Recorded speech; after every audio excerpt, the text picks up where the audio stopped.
Sarah stared at her reflection in the bathroom mirror, tears streaming down her face after another failed job interview. "You're pathetic," she whispered to herself. "You'll never be good enough."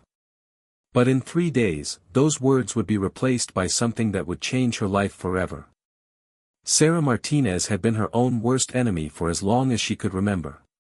The voice in her head was relentless, cruel, and had convinced her that failure was her natural state. At 28, she'd been unemployed for 8 months, living in a cramped studio apartment, surviving on instant noodles and the last fragments of her savings. "I'm so stupid," she muttered, throwing her interview clothes onto the floor. "Why did I even think I could get that marketing position? They probably laughed the moment I left." The spiral of self-destruction was nothing new. Sarah had perfected the art of internal criticism, believing that being harsh with herself would somehow motivate her to do better. Instead, it had created a prison of self-doubt that kept her trapped in mediocrity. But everything changed when she stumbled upon a video titled "The 3-Day Self-Talk Challenge," while mindlessly scrolling through YouTube at 2 a.m. The speaker, a neuroscientist named Dr. Amanda Foster, made a bold claim: "Change how you talk to yourself for just 3 days, and you'll rewire your brain for success. Your relationship with yourself sets the tone for every other relationship in your life," Dr. Foster explained. "If you wouldn't say it to your best friend, why are you saying it to yourself?" Sarah paused the video. She thought about her best friend, Emma, who had been struggling with her own career challenges. When Emma doubted herself, Sarah was always there with encouragement, compassion, and unwavering support. Yet when it came to her own struggles, Sarah's inner voice sounded more like a bully than a friend. "What if," Sarah whispered to her reflection, "I tried talking to myself like I talked to Emma?" Day 1 began with skepticism. Standing in front of the mirror, Sarah felt ridiculous as she attempted to speak kindly to herself. You're doing your best," she said awkwardly, her voice barely above a whisper. The words felt foreign, like speaking a language she'd never learned. Throughout the day, every time she caught herself beginning a negative thought, she would stop and reframe it. Instead of, "I'm so disorganized," she said, "I'm learning to be more organized." Instead of, "I always mess up," she chose, "I'm growing from my mistakes." Be yourself, everyone else is already taken. She remembered Oscar Wilde's quote, and for the first time, she wondered if being herself might actually be enough.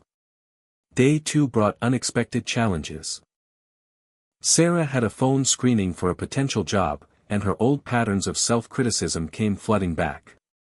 "You're going to blow this," her inner critic screamed. But this time, she fought back.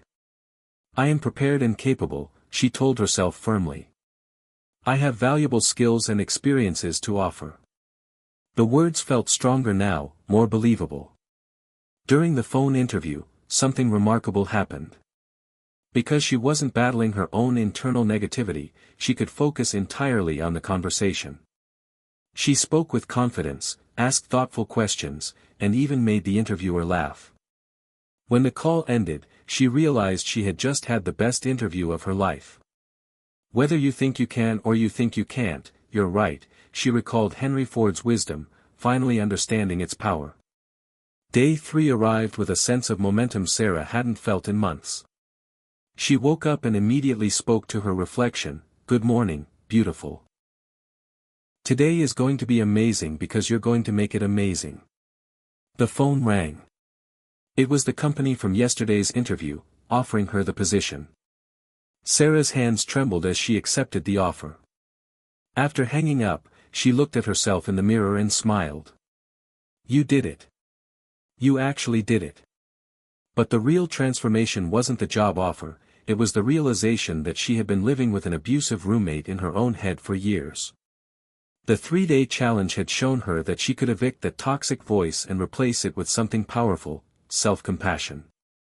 "Talk to yourself like you would to someone you love," Dr. Foster had said. Sarah finally understood that she deserved her own love most of all. Weeks later, thriving in her new role, Sarah created her own video sharing the 3-day challenge. "You are your longest commitment," she told her viewers. "Make it a loving one." The comments poured in from people around the world, each sharing their own 3-day transformation. Sarah had discovered that changing her inner dialogue hadn't just changed her life, it had given her the power to change others' lives too. The most powerful relationship you will ever have is the relationship with yourself, she concluded her video. Make it count. As Maya Angelou once said, if you don't like something, change it. If you can't change it, change your attitude. Sarah had learned that sometimes, changing your attitude toward yourself is the most revolutionary act of all. The girl who once called herself pathetic had become the woman who called herself unstoppable. And it all started with 3 days of treating herself like the best friend she'd always needed.